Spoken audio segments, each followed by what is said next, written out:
नहीं नहीं, मेरा ख्याल है कि डॉक्टर साहब में ये करेज कोई नहीं थी।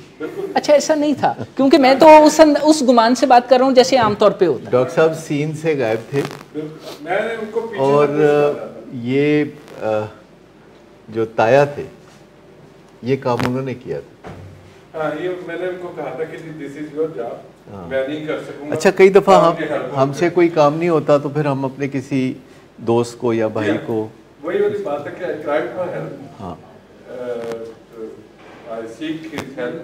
और वो जब आप ट्राई करते हैं, जब आप होते हैं, तो आपको बहुत से लोग ऐसे मिल जाते हैं जो कि आपके आगे बढ़ के मदद करते हैं। And then I followed it up कि this is your job, this is he is going, so you need to take action. मेरे लिए पॉसिबल नहीं है और आपने करना है। उन्होंने कहा अच्छा फिर इतना इतना इस तरह है, मैं कभी वो मैं रेडी। वो तो फिर मैं जब आके फंसा मैं तो मुझे पता चला कि मेरी पीठ पर तो अच्छा, ज़िंदगी की मुश्किल साइड को हम इस तरह देखते हैं कि जब जज्बाती तौर पर भट्टा बैठ जाता है ना, जज्बाती भट्टा जब बैठ जाता है तो ज़िंदगी की मुश्किल साइड सामने नज़र आती है।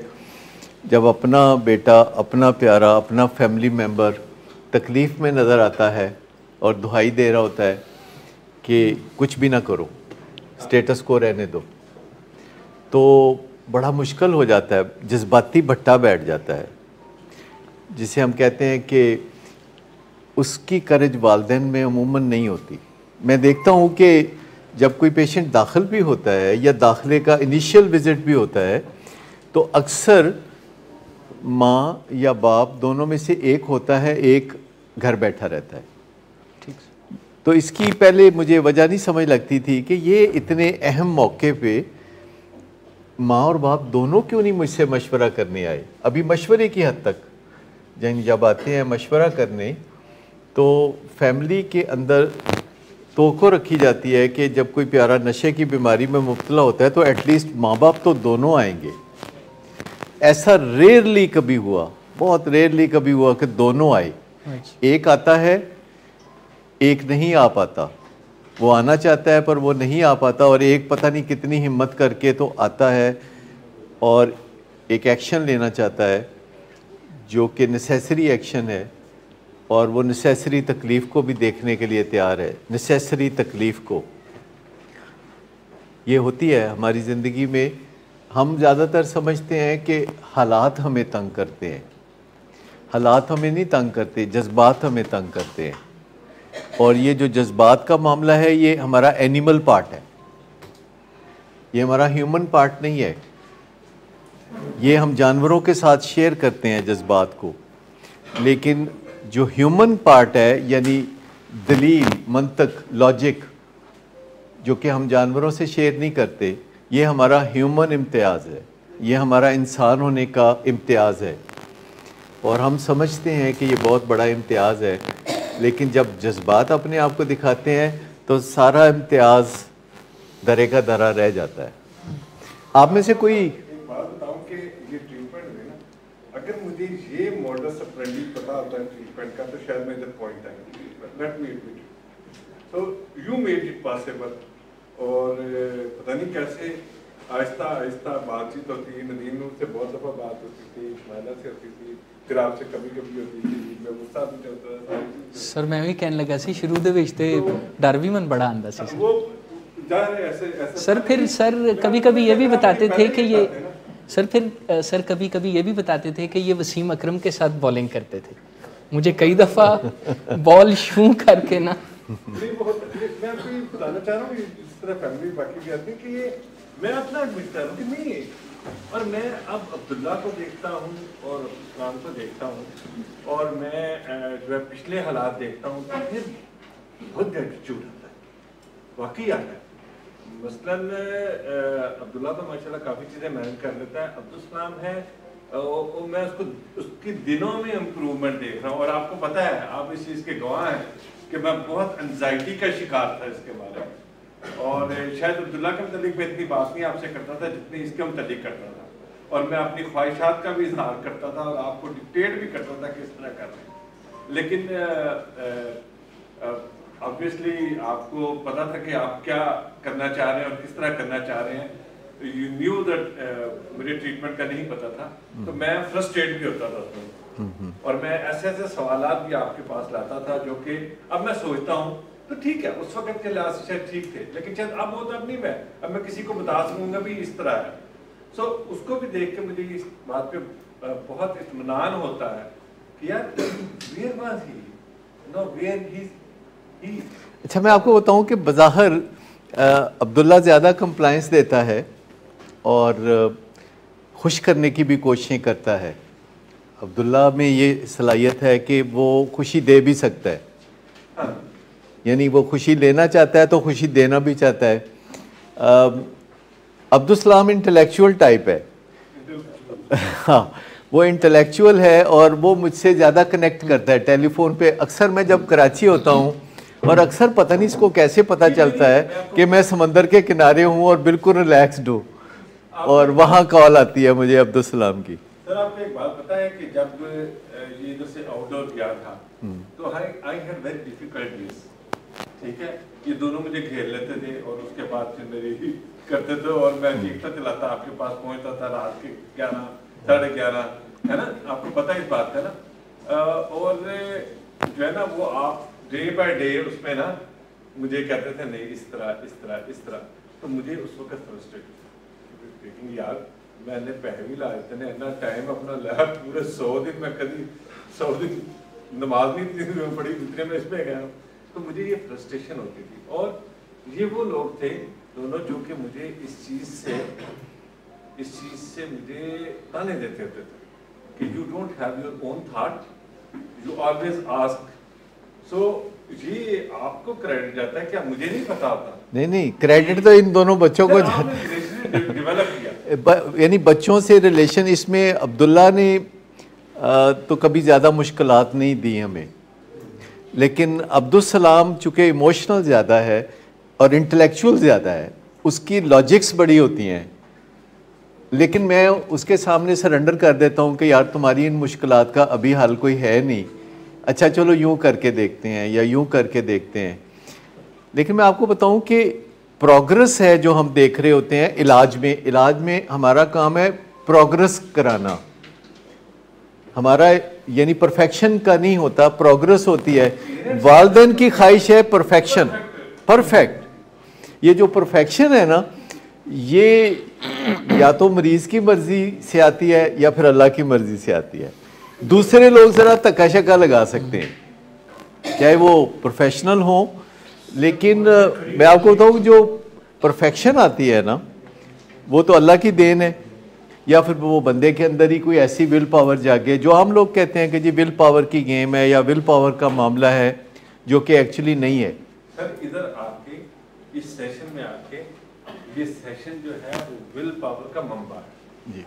मैं आपको बताऊं, कुछ भी ना करें, ये विल पावर का मंबा है। मैं जब इस सेशन में आता हूँ मेरा मूड कुछ और होता है, हाँ, और मैं नहीं मेरा भी मैं आपको बताऊं कि हम सब चूँकि बहुत मैं एक्टिव ज़िंदगी गुजारता हूं, तो बहुत सारे मसाइल होते हैं, और जब बहुत सारे मसाइल होते हैं तो मूड नीचे जाता है। तो जो बेस्ट मूड होता है वो यहाँ बातें करके होता है, यहाँ बातें करके होता है, क्योंकि मुझे अंदाज़ा होता है कि उनको कहाँ दुख रहा है और उससे कनेक्ट कर सक रहा होता हूँ। लेकिन मैं आपको बताऊँ कि बहुत सारे हमारे रिकवरी के जो दोस्त हैं इतने वोकल नहीं होते, लेकिन वो यहाँ आके जब बैठते हैं तो चेंजेस उनके अंदर भी धड़ाधड़, यानी एक्चुअल बायोकेमिकल चेंजेस आनी शुरू होती है। बायोकेमिकल तो नहीं कोई मुझे बता सकता है कि नहीं? कुछ मैं चाहूँगा शेयर कोई करें कि सलमान, आप को कोई तबीयत के अंदर तब्दीली महसूस होती है while sitting here and talking to everybody और लिसनिंग टू एवरीबॉडी?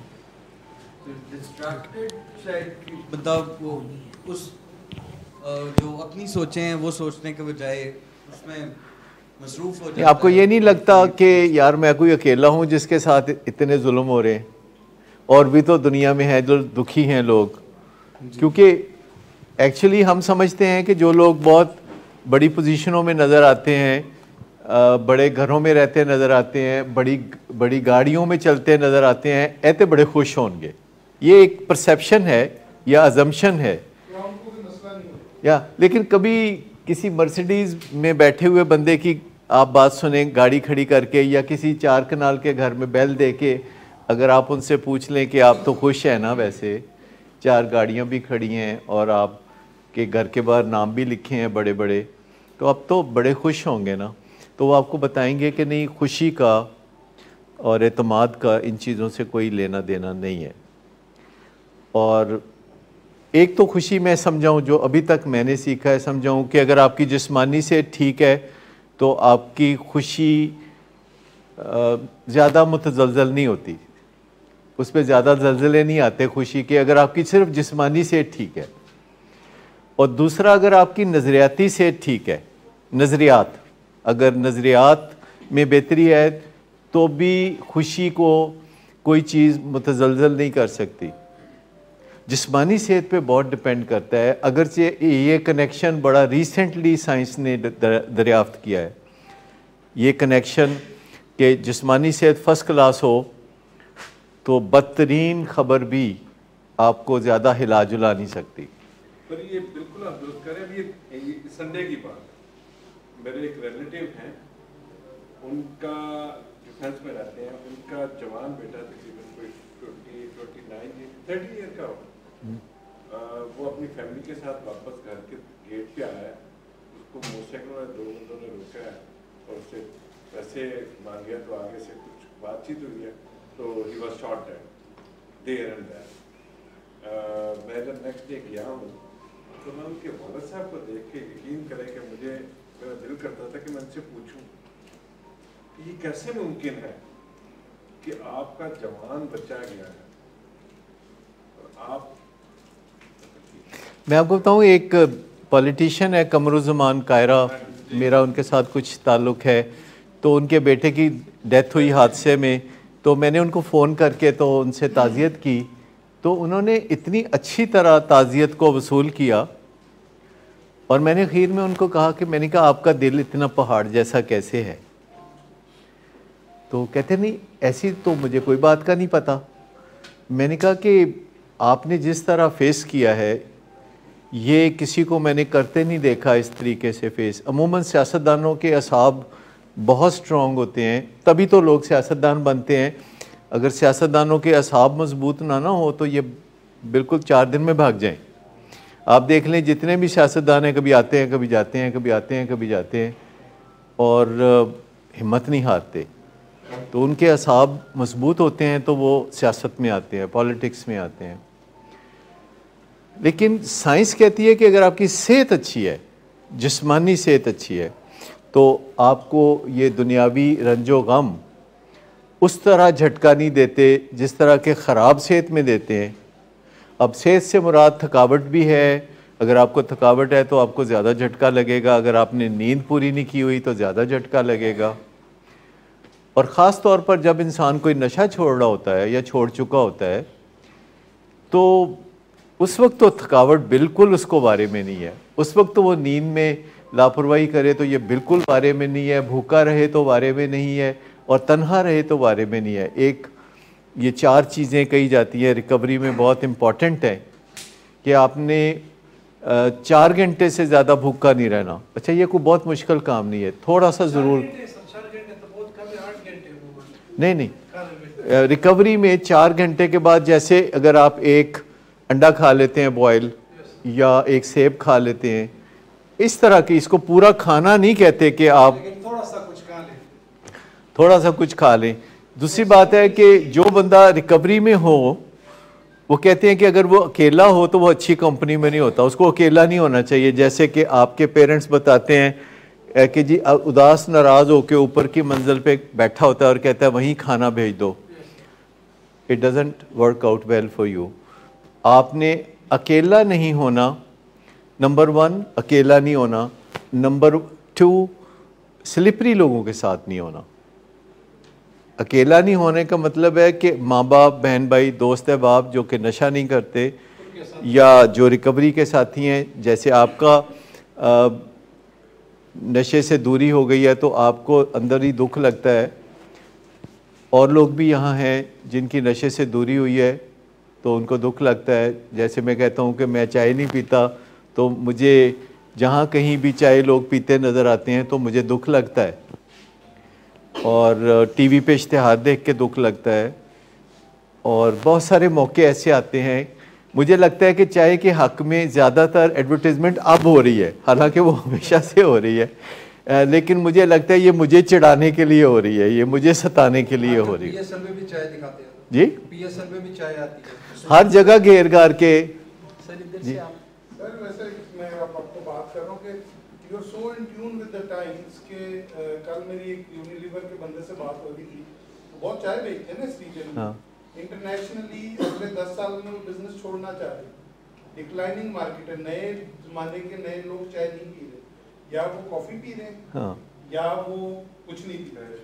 चाय की डिक्लाइन हो रही है मार्केट में। नहीं तो अमेरिका में चाय को कोई नहीं पूछता, अमेरिका में तो कॉफ़ी पीते हैं, कॉफ़ी चाय दी भी पियोए। नहीं कॉन्सेप्ट की बात करो कि खत्म हो रहा है कॉन्सेप्ट, ये इसकी डिक्लाइनिंग सेल्स आनी शुरू हो गई हैं। हाँ। उन्होंने 10 साल में इसको फाइंड आउट कर दिया। मसला ये है कि जो लोग चाय को सहारा बनाते थे, आगे चल के चाय उनको सहारा नहीं देगी, उनको कॉफ़ी पे जाना पड़ेगा, और कॉफ़ी पे भी नहीं जाना पड़ेगा, उनको क्रिस्टल मेथ पे जाना पड़ेगा। मैं आपको बताऊं कि चीज़ एक ही है, चाय में कैफीन होती है जो 4 बहनों में से सबसे छोटी है। कैफीन चाय में होती है, एम्फेटामाइन उससे बड़ी बहन है, उससे बड़ी बहन क्रिस्टल मेथ है, उससे बड़ी बहन कोकेन है। ये 4 बहनें हैं जो सोने नहीं देती किसी को। हाँ, इन बहनों का कुछ करना पड़ेगा। एक बहन हमारे पल्ले पड़ी है। हाँ, तो मैं आपको बताऊं कि बचेगा वही, आने वाले 10 सालों के बाद बचेगा वही जो अपनी सेहत का ख्याल रखेगा। और अगर कोई आज अपने बच्चों का ख्याल करेगा, 5 साल के बच्चों का, जो 5 साल के बच्चे का आज ख्याल करेगा, 15 साल की उम्र में वो नशा नहीं करेगा। जो आज ख्याल नहीं करेगा, 15 साल की उम्र में खुदा न खास्ता मसले होंगे। आ जाएं, इधर आ जाएं, इधर बैठ जाएं। तो बड़े मसले होंगे। इस चीज़ को ज़हन में रखना है आप सब ने कि आपके घर में जो भी 4 साल का बच्चा है, उसको आपने जिम्मेदारियां देनी है, उसको आपने मुश्किलात देनी है, उसको आपने रुलाना है। बात समझिए मेरी कि नहीं? उसको आपने रुलाना है। और रोता हुआ देख के जो है मतलब अगर वो कहता है मुझे ये खिलौना लेके दें और आप ना दें और वो रोए तो आप देख लें। अगर वो कहता है कि जी मैंने सारे ही खिलौने लेने हैं, तो आप बोले नहीं, एक ले सकते हो, बाकी के नहीं ले सकते। और मैं आपको बताऊं कि जो वक्त आगे बढ़ेगा, नशे की बीमारी आगे बढ़ रही है। कैसे पता चला? पिछले 50 साल से पता चला। पिछले 50 साल में जितने तादाद बढ़ी है नशे के मरीज़ों की दुनिया में, नशे का जितना रुझान बढ़ा है, तो उसकी वजह मौजूद है कि लाइफ तेज़ है। और ये तेज़ लाइफ जो है, जब हम पुराने लाइफस्टाइल से गुजारते हैं तो हमारा मूड ख़राब होता है। आप देखिए, हर वो बंदा जो अचीवर है, उसका नशे में पड़ने का इम्कान बहुत ज़्यादा है। आप अंदाज़ा करें कि जितने अचीवर्स होते हैं, चार में से 3 अचीवर्स ड्रग्स करते हैं, अल्कोहल करते हैं। 4 में से 3 अचीवर। ज़्यादातर हम समझते हैं कि शायद गलियों में फिरने वाले ड्रग्स करते हैं, लेकिन मैं आपको बताऊं 4 में से 3 ब्यूरोक्रेट्स ड्रग करते हैं, 4 में से 3 डॉक्टर्स ड्रग करते हैं, 4 में से 3 लॉयर्स ड्रग करते हैं, 4 में से 3.5 पायलट ड्रग करते हैं, CEOs 4 में से 3 ड्रग करते हैं। क्योंकि जितने अचीवर्स हैं वो करते हैं, लेकिन वो फंक्शनल एडिक्ट होते हैं। फंक्शनल एडिक्ट ज़रा मुअज़्ज़ज़ होते हैं। ये एडिक्ट्स में भी किस्में हैं। मतलब शराब वाला समझता है मैं मुअज़्ज़ज़ हूँ, हेरोइन वाला जो है ये मुअज़्ज़ज़ नहीं है, चर्च वाला तो बिल्कुल मुअज़्ज़ज़ नहीं है। ये यानी इन चीज़ों के अंदर भी डिस्क्रिमिनेशन है। ठीक है, तो मतलब ये बात जो है समझने वाली है कि असल हमारा दुश्मन मूड डिसऑर्डर है। मूड डिसऑर्डर, अगर हमने मूड डिसऑर्डर के ख़िलाफ़ जद्दोजहद पहले कर ली तो नशे से बच जाएंगे। मूड डिसऑर्डर के ख़िलाफ़ जद्दोजहद बाद में कर ली तो नशा छोड़ देंगे। अगर हम नशा करते थे तो जिद्दोजहद मूड डिसऑर्डर के खिलाफ है, विल पावर से ये जंग नहीं जीती जाती, क्योंकि जब आप विल पावर इस्तेमाल करते हैं तो हर आने वाले दिन, हर गुजरने वाले दिन विल पावर नीचे आ रही होती है। तो मैं आपको बताऊं कि अगर कोई आपको कहता है कि कोई तावीज़ है या कोई नुस्खा है जिससे कि आप नशा छोड़ देंगे, या आप इरादा कर लें तो आप नशा छोड़ देंगे, या आप देसी घी खाएंगे तो आप नशा छोड़ देंगे, या आप सऊदीया जाके 2 महीने रहेंगे तो आप नशा छोड़ देंगे, तो साइंस इससे इख्तलाफ करती है। साइंस कहती है कि नशा आप छोड़ेंगे जब आप अपने मूड की ख़राबी के ऊपर काम करना शुरू होंगे, जो कि 2-4 चीज़ें आपको अक्सर बताते रहते हैं कि अगर आप अपने मूड की ख़राबी को ठीक करना चाहते हैं तो हरकत में बरकत है, हरकत में रहे, हरकत। हमारे यहाँ पहली फुर्सत में लोग हरकत छोड़ देते हैं। डॉक्टर पहली फुर्सत में कहते हैं तुम पौड़ियाँ ना चढ़िया करो, और अगर आपको कंधे में दर्द है तो कहते हैं इसको हिलाए ना। ये बिल्कुल गलत बात है। आप इलाज करें और हरकत करें तो उससे फ़र्क पड़ेगा, आपके मूड बेहतरी आएगी, आप बेहतर compete कर सकेंगे लाइफ में। नींद के बारे में हम सब ने कभी सोचा भी नहीं कि नींद कितनी इम्पॉर्टेंट चीज़ है, लेकिन अब साइंस आपको बता रही है। और एक ये घड़ी होती है फिटबिट, ये घड़ी, ये अगर आप यूज़ करें, जैसे आप और गैजेट्स यूज़ करते हैं, तो वो सुबह आपको बताती है कि आपका स्लीप स्कोर क्या था। 100 में से नंबर देती है आपको, और फिर बताती है कि जो आपके नंबर कम आए हैं तो वो कैसे बढ़ सकते हैं। जी, ये स्लीप जो स्कोर है और स्लीप एनालिसिस है। स्लीप एनालिसिस ये है कि आपको डीप स्लीप कितनी थी, लाइट स्लीप कितनी थी, और REM कितनी थी, रैपिड आई मूवमेंट वाली, और आप कितनी देर बीच में जागे, करवटें कितनी देर ली, और आपके दिमाग में क्या चल रहा था। और आपको मैं बताऊं कि जो डीप स्लीप होती है वो कोई ज़्यादा क्वालिटी की नहीं होती, और जो लाइट स्लीप होती है वो कोई कम क्वालिटी की नहीं होती। दोनों का अपना अपना काम है, और आपका दिमाग वैसे कभी नहीं सोता। आप रात जितना भी सोएं आपका दिमाग जागता रहता है। अल्लाह ना करे कि दिमाग सो जाए तो हम जिंदा नहीं रह सकते, क्योंकि सोते में भी हमारा दिमाग हमारे जिस्म को मुकम्मल चला रहा होता है, और सोते में मुख्तलिफ नौइयत का काम कर रहा होता है। सोते में दिमाग न्यूरोप्लास्टिसिटी कर रहा होता है। जैसे आज आप जो बातें सुन रहे हैं, रात जब आप जाके सोएंगे तो आपका दिमाग इन बातों को सही सही जगह रख रहा होगा कि ए गल इत्थे रहनी है, ए गल इत्थे आएगी, कल ऐसे करना है, परसों ऐसे करना है। तो न्यूरोप्लास्टिसिटी इसको कहते हैं कि आपका दिमाग अपने आप को रीएडजस्ट कर रहा होता है नए हालात और नए वाक़यात और नए ख्यालात की रोशनी में। सबसे पहले जो हम बार बार आपको कहते हैं, और आप तो माशाल्लाह आप बहुत ज़्यादा समझ गए हैं, कि ये प्रोग्रेस की बात है, ये परफेक्शन की बात नहीं है। ये रवैयों, ख्यालात और मूड में प्रोग्रेस की बात है। अगर किसी को 2.5 साल भी हो गए हैं नशा छोड़े हुए, यहाँ मौजूद हैं, सामने बैठे हुए हैं, तो मूड अब भी ख़राब रहता है। अच्छा, जिन्होंने कभी नशा किया नहीं, कभी छोड़ा नहीं, उनका भी मूड ख़राब रहता है, पर वो कहते ठीक है, फिर ख़राब है तो ख़राब है। लेकिन जो नशे का मरीज़ है उसका ये फेथ बन चुका होता है कि मेरा मूड हर वक्त सेट रहना चाहिए, 24 घंटे, 7 डेज ए वीक। ये है इस किस्म का ख्याल जी। ये ख्यालात है कि मैं उदास क्यों हूँ, मैं परेशान क्यों हूँ, मैं खुश क्यों नहीं। सही हो सकता है नशा करने से एटलीस्ट। अच्छा, क्यों ना करूँ मैं नशा। अच्छा, मूड जो है ये या तो हम इसे हेल्दी कहते हैं या अनहेल्दी कहते हैं। अगर खुशी भी बगैर वजह के हो रही है तो ये अनहेल्दी है। अगर खुशी बगैर वजह के है तो ये अनहेल्दी है। और बहुत सारे लोगों को बगैर वजह के खुशी हो रही होती है, और वो लोगों के सदके वारी जा रहे होते हैं, लोगों को तोहफे दे रहे होते हैं, जोक सुना रहे होते हैं, पंगे ले रहे होते हैं। खुशी से ज़्यादा डेवस्टेटिंग जज्बा कोई नहीं है, खुशी से ज़्यादा तबाहकुन जज्बा कोई नहीं है। ये मैंने एक स्टेटमेंट दिया, आप इसे चैलेंज करें। खुशी से ज़्यादा तबाहकुन हमारा जज्बा और कोई नहीं है। यानी गुस्सा तबाहकुन है, पर गुस्सा भी उतना तबाहकुन नहीं जितना के खुशी तबाह करो। सर हम खुशी के लिए सब कुछ करते हैं सर, जी खुश रहने के लिए हम सब कुछ करते हैं। नहीं, खुशी जो कि बगैर वजह के है, क्योंकि खुशी जो बगैर वजह के है वो आपके एनर्जी लेवल को ऊपर ले जाएगी, डिसीजन गलत कराएगी। बेशुमार लोग खुशी में ही गलत फैसले करते हैं, गम में तो लोग फैसले ही नहीं करते, जो कि एक फिर नुकसानदेह चीज़ है कि जब फैसला करने की ज़रूरत हो और आप फैसला ना करें। तो जो वजह के साथ है, अगर आपको गम है और वजह के साथ है तो उसमें कोई बुराई नहीं है।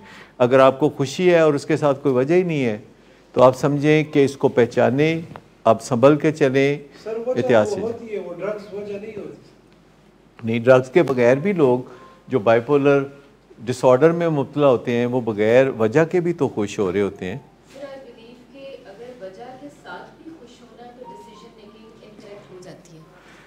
देखिए, वजह के साथ उतनी इनकरेक्ट नहीं हो सकती, क्योंकि वजह के साथ जो खुशी होती है वो सेरेनिटी होती है। खुशी की कई किस्में हैं। एक खुशी है सेरेनिटी, यानी सुकून है, आपको अच्छा फील हो रहा है। एक खुशी है जोश है, भंगड़ा डालने को दिल कर रहा है।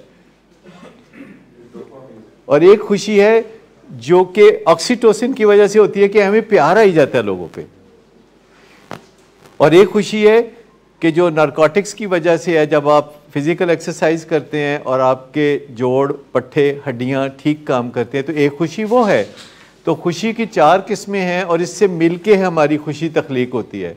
लेकिन जो डोपामीन की खुशी है ये तबाकुन है, जो जोश भंगड़ा देती है, जो बैठने नहीं देती है आराम से, जो कहती है कि फ़न आफ्टर फ़न होना चाहिए। एक खुशी हैरत अंगेज़ तौर पर आप देखते हैं कि आजकल टीनेजर्स फ़न आफ्टर फ़न में बहुत बिलीव करते हैं। वो एक चीज़ से लुत्फ़ उठाने के बाद घर वापस नहीं आते, वो कहते हैं दूसरी चीज़। वो रेस्टोरेंट में जाते हैं, फिर वो कॉफ़ी पीने जाते हैं, फिर वो आइसक्रीम खाने जाते हैं, फिर वो हैंग आउट करते हैं। सर इस वजह से मेरा ख्याल डेवलप भी सही तरह नहीं होते हैं इनके ब्रेन्स, टीनेजर्स के। नहीं, ब्रेन तो डेवलप ही 25 साल की उम्र में जाके होता है, लेकिन अनफॉर्चुनेटली 18 साल का बच्चा कहता है कि जी अब्बा जी थानू की पता है, क्योंकि उसके अंदर जो केमिकल्स का जोश होता है वो उससे फैसले तेज़ी से करा रहा होता है। वालिद कहता है मैं सोच के बताऊंगा, बेटा कहता है कि नहीं मुझे अभी बताएं। हाँ, लेकिन ज़िंदगी एक मुश्किल चीज़ है और ये मुश्किल होती जा रही है। ज़िंदगी अभी भी लाहौर में ज़्यादा मुश्किल है और चक गाहबे बताली में इतनी मुश्किल नहीं है। जी जी जी बात जी मैं बात कर रहा हूँ कि ज़िंदगी मुश्किल है। आप मानते हैं इस बात को कि जितनी ज़िंदगी न्यूयॉर्क में मुश्किल है उतनी लाहौर में मुश्किल नहीं है, और जितनी लाहौर में मुश्किल है इतनी शेखुपुरे में मुश्किल नहीं है, और चक गाहबे बताली में अभी भी ज़िंदगी बहुत आसान है। तो ये मुश्किल किस चीज़ से आती है? कोई आपको नहीं मिलेगा बंदा ऐसा जो चक गाहबे बताली में सवेरे उठ के प्रोग्राम बनाता हो कि 10 बजे मैंने ये करना है, 11 बजे मैंने ये करना है, 2 बजे मैंने ये करना है, ओदे नाल मिलना है, ए कम करना है, ओ कम करना है। और अगर आप लाहौर में आ जाएं तो लोग इस तरह के मंसूबे बनाते हैं, लेकिन अगर आपका दोस्त अचानक फ़ोन करता है कि मैं आपको मिलने आ रहा हूँ तो आप कहते हैं बिस्मिल्लाह। लेकिन न्यूयॉर्क में जब आपका दोस्त अचानक कहता है कि मैं मिलने आ रहा हूँ, कहता है ख़बरदार जी आए थे, क्योंकि वो कहेगा जी मुझे कम से कम 2 हफ्ते पहले तुमने बताना है कि अगर तुमने मुझे मिलना है। और अगर आप किसी को, जैसे आपको फ़ोन आ जाए कि जी मैं अमेरिका से आ रहा हूँ मुझे एयरपोर्ट से ले लो, तो आप कहेंगे जी मैं ले लेता हूँ। लेकिन जब आप अमेरिका जाएंगे तो वो कहेगा जी मैंने 3 हफ्ते पहले दसना है तुसी, और फ्लाइट ताड़ी लेट नहीं होनी चाहिए। तो ये जो ज़िंदगी है सिविलाइजेशन के साथ मुश्किल होती है, क्योंकि सिविलाइजेशन हमसे नई स्किल्स मांगती है। ये जो मॉडर्न लाइफ है ये हमसे नई स्किल्स मांगती है, और उन नई स्किल्स में अभी हमने कोई ट्रेनिंग नहीं पाई होती, और इस वजह से हमें कोप करने में दुश्वारी होती है। और भाग भाग के जब हम 10 में से 5 काम करते हैं, 3 ख़राब करते हैं, 2 ठीक करते हैं और 4 काम होते ही नहीं, तो मूड ख़राब हो जाता है। ये ख़राब मूड को एक्सेप्ट करना, क्योंकि ख़राब मूड जो है उसमें से खून तो नहीं निकलता। ख़राब मूड भी उस तरह तो दर्द नहीं करता जैसे मुक्का लगने से दर्द होती है। ख़राब मूड एक फीलिंग है कि जिसको हम कहते हैं कि तुम क्यों आए हो हमारे पास। ख़राब मूड जो है हम नहीं चाहते। बाकी ख़राब मूड में मुझे बता जी, जो आप गैर ज़रूरी किस्म की जो खुशी है, मैं खड़े होकर बात करूं? नहीं बैठ के इसमें मैं एक बात और पूछना चाहता हूँ कि जैसे ये सुबह बंदा उठता है तो बड़ा लेज़ी होता है कई दफ़ा बड़ा खुश होता है, और ये जो दिमाग काम कर रहा है उसने किस अंदाज से उसको मैसेज कन्वे किया है कि हाउ टू मतलब राइज, मैं उठूं तो मेरा दिमाग जो है वो प्लेयर की तरफ हो, या मेरा दिल नहीं करता, मैं नमाज में उठ नहीं रहा, अच्छा मैं थोड़ा सा लेट जाऊं, या मैं बहुत खुश हूं आज कोई ख्वाब मैंने ऐसा देखा, तो इस पे ज़रा रोशनी डालिएगा।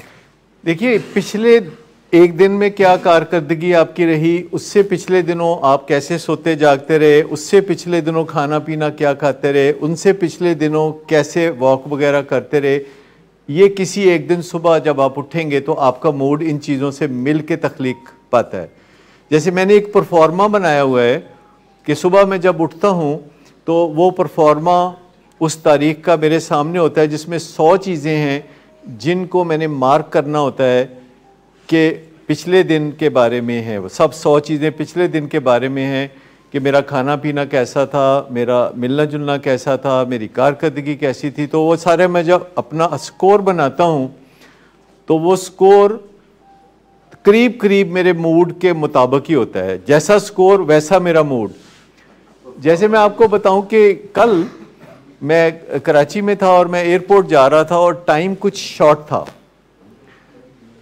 शॉर्ट था, मेरे ख्याल के मुताबिक तो पूरा था, लेकिन जो मेरे मेज़बान थे उनके कहने के मुताबिक कि आप एयरपोर्ट जा रहे हैं तो टाइम आपके पास शॉर्ट है क्योंकि वो शारा फैसल पे ऐसा होगा वैसा होगा, ये होगा वो होगा।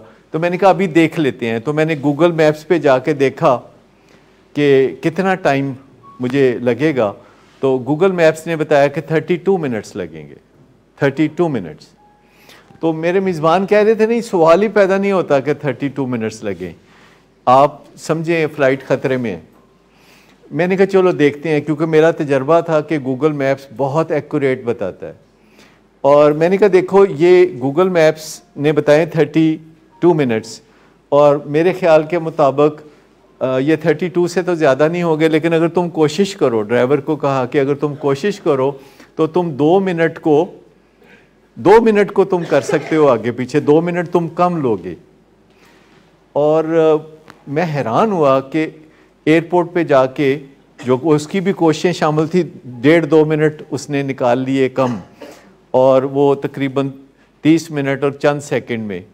ये जो कैलकुलेशंस होती हैं ये गूगल ने जैसे की होंगी कराची के बारे में, तो सिर्फ कराची के बारे में नहीं, वो सारी दुनिया के हर सड़क और हर डेस्टिनेशन के बारे में है। और साथ साथ वो बातें करके बता रहे होते हैं कि आगे ये रश है, और अगर आप देखना चाहते हैं कि 5 किलोमीटर आगे सड़क पे कितना रश है तो वो भी आप देख सकते हैं, आपकी तसल्ली हो जाती है, या आपको पता चल जाता है कि फ़लाँ जगह ये क्या प्रॉब्लम है। तो जब हम अपने सुबह मूड को एस्टीमेट करते हैं तो हमें पता चल जाता है कि मूड किस वजह से अच्छा रहता है और किस वजह से ख़राब रहता है। अगर स्लीप स्कोर 85 है या 87 है मेरा, तो ये काफ़ी बड़ा रीज़न है कि मेरा मूड अच्छा होगा। लेकिन अगर स्लीप स्कोर 75, 76 है तो मसला होगा, और वो मसला उस वक्त नहीं होगा, वो मसला शाम 4-5 बजे होगा, जो मेरा सबसे क्रूशल टाइम है काम करने का, वो मसला उस वक्त तंग करेगा। अच्छा, इसके अलावा अगर मैंने कल खाना पीना सही रखा था तो मूड अच्छा होगा, अगर खाने पीने में कोई गड़बड़ की थी तो मूड ख़राब होगा, अगर मेरी किसी से मुंह मारी हुई थी, रिलेशनशिप में कोई ख़राबी थी, तो सवेरे उठ के मूड ख़राब होगा। ये जो चीज़ें हैं अब बहुत आसानी से आप भी एक छोटा सा परफॉर्मा बना सकते हैं, उसकी फ़ोटोकॉपियाँ करा सकते हैं, अगर मुझसे लेना चाहें तो उसको अपने लिए आप मॉडिफाई कर सकते हैं। मैंने 100 चीज़ें रखी हैं और उनको टिक मार्क करने के लिए 5 मिनट लगते हैं, 5 मिनट।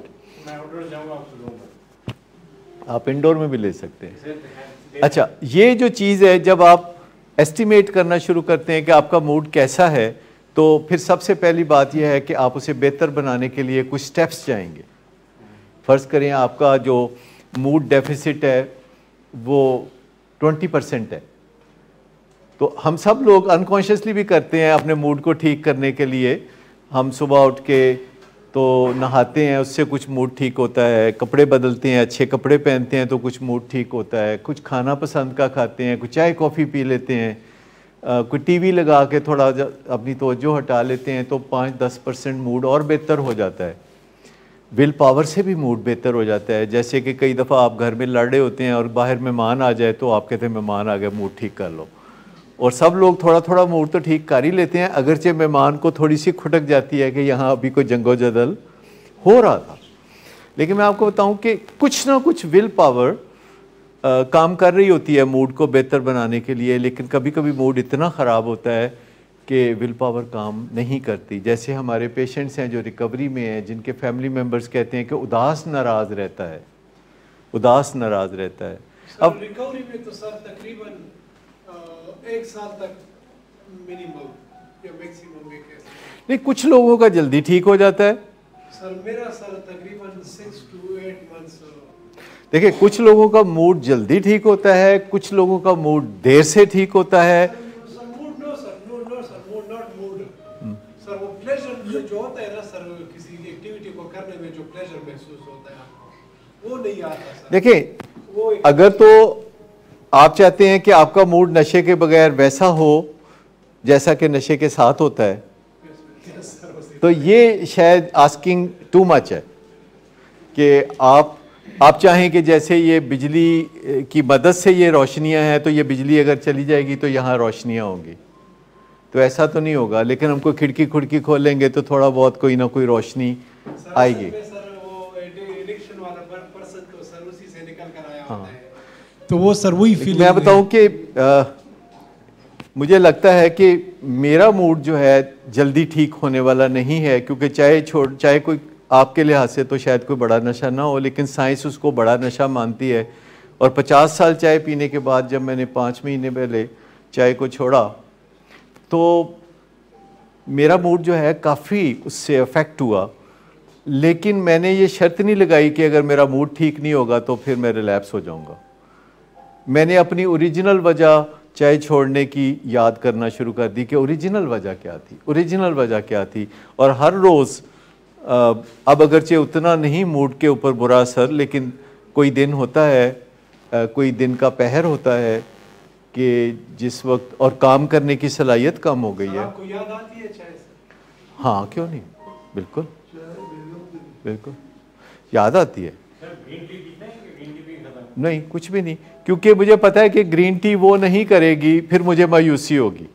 जैसे कि हमारे पेशेंट कहते हैं कि हेरोइन छोड़ के चर्च तो पी लें दो, लेकिन फिर चर्च तसल्ली नहीं करती, या चर्च छोड़ के आप कहते हैं सिगरेट पीना है। देखिए, जब आप एक ऐसी जगह से सहारा ढूंढते हैं जहाँ से सहारा नहीं मिलता तो फिर आप बड़े मायूस होते हैं। कोई शुगर इनटेक कोई फ़र्क नहीं पड़ा, किसी चीज़ का फ़र्क नहीं पड़ा, लेकिन मेरी कारकर्दगी नीचे है। यानी मेरे जो मंसूबे जन्म लेते थे ना, मंसूबे जन्म लेते थे चाय की ज़िंदगी में, जो मेरे मंसूबे जन्म लेते थे ना, हर वक्त मेरे जहन में मंसूबे जन्म लेते थे कि ये कारनामा करना चाहिए और वो कारनामा करना चाहिए और यूँ करना चाहिए और यूँ करना चाहिए। सडनली मैंने ये सीखा है कि जितनी सकत है उतना करना चाहिए। वो जो मेरा ख्याल था ना कि दुनिया कहे कि मैं कितना काम करता हूँ, वो मैंने निकाल दिया जहन से। मेरे जहन में है कि यार दुनिया कहे ना कहे, मुझे इससे नहीं मंसूबे सारे छोड़ दिए, मंसूबे सारे छोड़ दिए और सही राह पे चलना शुरू कर दिया।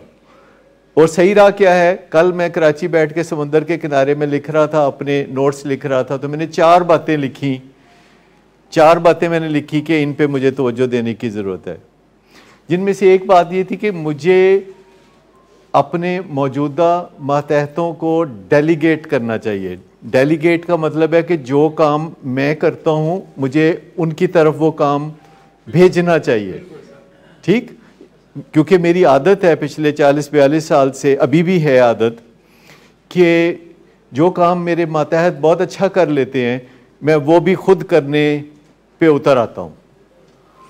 मतलब डिटॉक्स है, बहुत आसान काम है, मेरे मातहत बहुत अच्छी तरह जानते हैं, लेकिन मैं कहता हूँ कि सवेरे 9 बजे मुझे फ़ोन करके तो मरीज़ों की दवाई पूछो, मुझे सबकी दवाइयाँ याद होती हैं, मुझे सबके नाम याद होते हैं, सब कुछ होता है।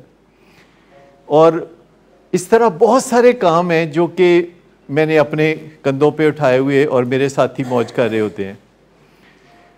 दूसरा, ऐसे काम मैंने अपने कंधों पे उठाए हुए थे जो एग्जैक्टली मेरे करने के ही नहीं थे, जैसे मार्केटिंग, जैसे अवेयरनेस की जो कैंपेन्स हैं वो दूसरे बहुत आसानी से कर सकते हैं, लेकिन वो मैं करता था। अच्छा, फिर मैंने सोचा कि मेरी टीम में और बहुत बेहतर लोगों की गुंजाइश है, मुझे उन बेहतर लोगों को हायर करना पड़ेगा। फिर मेरे ज़हन में आता था इससे तो म्यार गिर जाएगा, इससे तो ये यूँ हो जाएगा, तो इससे तो ये यूँ हो जाएगा। लेकिन किताब ये नहीं कहती, किताब ये कहती है कि तुमने एक दिन मर जाना है। किताब ये कहती है कि तुमने एक दिन मर जाना है। तो फिर तुमने तो दुनिया को अपने सींग पे नहीं उठाया हुआ, तो फिर जो अफरा तफरी बचेगी तो बर वक्त कुछ करो कि जिससे कि तुम्हें चाय ना पीनी पड़े। आसान तरीन क्या है कि चाय पी लो, बल्कि आप कॉफ़ी शुरू करो। ठीक, आसान तरीन तो यह है, लेकिन इससे बेहतर यह है कि जो दूसरे इंसानों पे भरोसा किया जाए। और मैं आपको बताऊं कि एक बहुत ही बड़ा रिसोर्स है हमारा कि जिनको हमने कभी भी टैप नहीं किया, उनको देखा नहीं, और वो हमारे जो रिकवरिंग एडिक्ट्स हैं, यानी जो रिकवरी में हैं। जैसे अमेरिका में उनको रोल दिया जाता है, हम यहाँ पे उनको रोल नहीं देते। अमेरिका में जो माँ बाप हैं उन एडिक्ट्स के, उनको जो रोल दिया जाता है यहाँ हम नहीं देते, और हम खुद ही कोशिश करते रहते हैं, सिर खपाई करते रहते हैं। पर मैं आपको बताऊं कि इंसान के लिए ज़्यादा काम करने से कामयाबी नहीं मिलती, बेहतर काम करने से कामयाबी मिलती है। और ये बातें मुझे कब समझ में आई, जब चाय छोड़ी और काम होता नहीं। अच्छा, अभी भी लोग तो कहते हैं कि मैं पूरा ही काम करता हूँ, कोई छुट्टी नहीं करता। मतलब मिनिमम अगर छुट्टियाँ किसी की होती हैं विलिंग वेज में, कोई भी compete नहीं कर सकता। कोई है तो जवान बताए कि मैंने कभी छुट्टी की हो। कभी आप में से किसी के नॉलेज में आया हो कि मैंने छुट्टी की हो पिछले 40 साल में? मैंने छुट्टी नहीं की। तो जी, लेकिन मैं आपको बताऊं कि ये जो ग्रैंडियोसिटी है ये हेल्दी नहीं है, ये मुमताज़ होना हेल्दी नहीं है। ये चाय छोड़ने से सबसे बड़ा फ़ायदा मुझे ये हुआ है कि मुझे मुमताज़ होने की जो तलब है ना, वो भी गई। और ये इससे ज़्यादा आसानी, इससे ज़्यादा ईज़ आपकी ज़िंदगी में नहीं हो सकती कि आपको किसी को कुछ करके दिखाना है। सर ये ग्रैंडियोस तो सर मोस्ट पीपल के साथ होता है। हमारी तरबियत ऐसी है ना, हमारे बच्चे बचपन में ही हम अपने बच्चों को क्या सिखाते हैं कि तुमने मुमताज़ होना है। हाँ, वो कौन थी मुमताज़ महल? असल में हम उनको कह रहे होते हैं कि तुमने मुमताज़ महल होना है। मुमताज़ महल वो थी जिसके लिए ताज महल बनाया गया था, सर ये हमें पता है। और उसके 13 बच्चे थे। 13 बच्चे थे। सर जब हम एक्ट करते हैं सर मुमताज़ होने की, सर फिर हमें ये डिजीज क्यों लगता है सर कभी-कभी? देखिए, अगर मुमताज़ होने की ये जो खुरक है ये ख़त्म हो जाए तो आप मुमताज़ भी हो जाएंगे और आपको तकलीफ़ भी कोई नहीं होगी। ये जब हम वो काम कर रहे होते हैं ना जो हमारे करने का नहीं होता, तो फिर हमें थकन होती है, फिर टूटते हैं हम अंदर से। आप कुछ बताइए।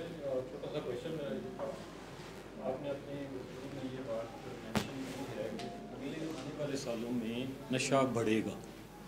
अच्छा, अब मैं इसकी एक उससे पीछे आपसे सवाल ये करना चाहता हूँ कि जो एजुकेशनल इंस्टीट्यूट्स में बड़े फ्रीक्वेंटली हर जगह पे हर चीज़ हो रही है, प्रोवाइड भी की जा रही है, अब इसके पीछे बेचने वालों का कसूर है या मांगने वालों की तलब है? मांगने वालों की तलब। मैं आपको बताऊं कि हमने यूनिवर्सिटीज़ के हवाले से काफ़ी काम किया है। हमारी 4 वीडियोज़ हैं जिनके व्यूज़ 6 मिलियन से लेकर 9 मिलियन तक हैं, और इतना अच्छा फीडबैक है जिसकी कोई हद नहीं, लेकिन आज तक किसी यूनिवर्सिटी वाले ने राब्ता नहीं किया। हमारी तरफ से फ्री ऑफ़र है, हमारी तरफ से फ्री ऑफ़र है, और सिर्फ हमारी तरफ से ऑफ़र है, और कोई ऐसी ऑफ़रें नहीं करता कि हम यूनिवर्सिटीज़ में बहुत आसानी के साथ, अगर नशा कहीं से एरेडिकेट किया जा सकता है, अगर कहीं से किया जा सकता है तो वो यूनिवर्सिटी है। लेकिन लोग इस बात को तस्लीम करने के लिए तैयार नहीं कि उनकी यूनिवर्सिटी में नशा होता है। लाहौर की सबसे बेहतरीन यूनिवर्सिटी में नशा होता है, लाहौर के सबसे बेहतरीन स्कूलों में नशा होता है। इरेडिकेट हो सकता है क्योंकि दुनिया में प्रोग्राम है, WHO का प्रोग्राम है, अगर आप उस प्रोग्राम पे चलते हैं, और वो प्रोग्राम एक्सपेंसिव नहीं है, वो प्रोग्राम यूनिवर्सिटी के बजट पे बोझ नहीं है, वो प्रोग्राम वालिदैन के ऊपर थोड़ा सा बोझ है, वो भी इतना हल्का बोझ है जैसे कि एवरेज किसी यूनिवर्सिटी में अगर आप नशा ख़त्म करना चाहते हैं तो 100 रुपया पर मंथ वालिदैन एक्स्ट्रा खर्चें तो उनका बच्चा और बाकी बच्चे महफूज हो सकते हैं। बहुत सारी और चीज़ें भी हैं, अभी मौका नहीं उसमें जाने का, लेकिन मैं आपको बताऊं कि ये जो नशा बढ़ने की मैं बात कर रहा हूँ, इसके ख़िलाफ़ हम ज़्यादा काम कर रहे हैं बनिस्बत जो हम इलाज कर रहे हैं, इसकी निस्बत हम नशे के ख़िलाफ़ जो आगाही है वो ज़्यादा पैदा कर रहे हैं। और मुझे लगता है कि चूँकि मुझे लोग फ़ीडबैक देते हैं, जहाँ कहीं भी मैं जाता हूँ तो लोग मिलते हैं, तो मुझे हैरत होती है कि उन्होंने वीडियोस देखी होती हैं, और हमारी वीडियोस कोई 5 मिनट की या 7 मिनट की वीडियोस नहीं होती। हमारी ओरिजिनल वीडियो 1.25 घंटे की होती है, उसके बाद एडिटेड वीडियो 48 मिनट्स की होती है, एडिटेड वीडियो, और उन्होंने सारी देखी होती है। और 5 साल हमें और चाहिए कि ये हम आगाही फैलाते रहें। तो पाकिस्तान की हद तक हमें अब उम्मीद है कि जो हमारी अगली पौध है, ख़ास तौर पर यूनिवर्सिटी गोइंग स्टूडेंट्स जो हैं, क्योंकि हमारा टारगेट वो हैं जो यूनिवर्सिटी गोइंग स्टूडेंट्स हैं, हमारा टारगेट अभी अनपढ़ तबका नहीं है, क्योंकि अनपढ़ तबका ना वीडियोस देखता है, ना वो स्मार्टफोन यूज़ करता है। तो अगर हम यूनिवर्सिटी गोइंग स्टूडेंट, क्योंकि जो भी डॉक्टर बनेगा, जो भी वकील बनेगा, यूनिवर्सिटी जाके बनेगा, और अगर उस तबके को जो यूनिवर्सिटी जाता है, यानी स्कूल, कॉलेज और यूनिवर्सिटी जाता है, अगर उस तबके के ऊपर हम काम करें तो हम अपनी क्रीम को बचा लेंगे। और उसके बाद कोई तदबीर निकाली जा सकती है कि जो अनपढ़ तबका है हमारा, देहात में भी लोग नशा करते हैं, और वो ट्रेडिशनल नशा होता है, मज़ारों पे लोग नशा करते हैं और वो ट्रेडिशनल नशा होता है। और फिर नशे की बीमारी और नशा करने के फ़ेल में फ़र्क लोगों को पता होना चाहिए। लेकिन जो हमने बीच में बात की थी वो रह गई कि अगर आप अपने बच्चे को रुला सकते हैं तो आप उसे नशे से बचा सकते हैं, अगर आप रुला सकते हैं। अगर आप अपने बच्चे को रोते हुए नहीं देख सकते, अगर आप हेज करते हैं, तो समझें कि आगे जाके बच्चे की ज़िंदगी में ख़राबी पैदा हो सकती है, और ये बड़ा मुश्किल काम है। वालिदैन के दिल में ही कोई मसला है कि वो अपने बच्चों के लिए बहुत सॉफ्ट होता है, और ये एक चीज़ हम सबको समझने की ज़रूरत है। आपने तो समझ लिया क्योंकि आपने तो तकलीफ़ से समझ लिया, अब आपको तो बातें बड़ी आसानी से समझ आती हैं। कल मैं कराची में किसी जगह किसी और मसले में बैठा हुआ था, तो मैं उनसे ये बातें कर रहा था, तो वो कहते लो जी है फिर साढ़े पैसे कमाने का की फ़ायदा जब बच्चों को मौज ना कराई थे, या इस तरह की बहुत सारी बातें उन्होंने कही कि इन्होंने लिए तो सब कुछ करने आ। तो अगर हत्ता कि उन्होंने ये कहा, मैंने कहा फिर तभी तो आगे चल के ये किसी दिन थाने में फंसे होते हैं तो कहते फिर की होया असी जाके छुड़ा लांगे। ठीक, ये इस तरह की बातें लोग बहुत सोचते हैं। मैं खुद सोचता था थोड़े दिनों पहले तक, आज ही प्रॉब्लम आपने मुझे कई दफ़ा ट्रेंड कोशिश की। लेकिन मैं आपको बताऊं कि क्या मुझे बताएं, हमारे मुआशरे में किसी मुअज़्ज़ज़ आदमी के अंदर इतनी ज़रूरत है कि वो अपने बेटे को कहे कि यार देखना कहीं मुसीबत में ना फंसना, थाने तूने ना फंस जाना, मैं तुम्हें छुड़ाने नहीं आऊँगा। ये मेरे बाबा बचपन से कह रहे हैं मुझे। तो ताड़े तो असर ही कोई नहीं हुआ। लेकिन मैं आपको बताऊं कि ये बड़ा मुश्किल है कि अपने बच्चे को एडवांस में आप कह दें कि यार किसी गलत फहमी में ना रहना कि मैं बड़ा कनेक्शन वाला हूँ। क्योंकि मैं इस तजर्बे में से गुज़र चुका हूँ। मैंने ये बात की थी और मेरे बच्चे को एक को बड़ा तकलीफ़ हुई थी, तो उसने कहा कि इसका मतलब है कि आपको मुझसे प्यार नहीं है। तो मैंने कहा नहीं, इसका मतलब है कि मुझे तुमसे बहुत ज़्यादा प्यार है। कहते ये कैसा प्यार है कि मैं अगर थाने में फंसूँ तो आप मुझे छुड़ाएंगे नहीं। और आंखों में मोटे मोटे आंसू थे। मैंने कहा ये उस किस्म का प्यार है कि आप यूँ समझ लो कि मैं तुम्हें किसी मुसीबत में देख ही नहीं सकता, मैं देखना ही नहीं चाहता, मैं देख ही नहीं सकता। उस वक्त जबकि तुम मुसीबत में होगे तो मैं तुमसे ज़्यादा मुसीबत में होगा, तो मैं मुसीबतों में नहीं फंसना चाहता, मैं उनसे बचना चाहता हूँ। अगरचे ज़िंदगी में जब आपके बच्चे होते हैं और फिर जब आपके बच्चों के बच्चे होते हैं तो हर रोज़ आपको कोई ना कोई पंगा ही होता है। ये जब आपके 4-5 बच्चे होते हैं और उनकी शादियाँ हो जाती हैं और उनके आगे 10-15 बच्चे हो जाते हैं, तो याद रखिए कहीं ना कहीं मसला होता है जो कि आपको दुखता है।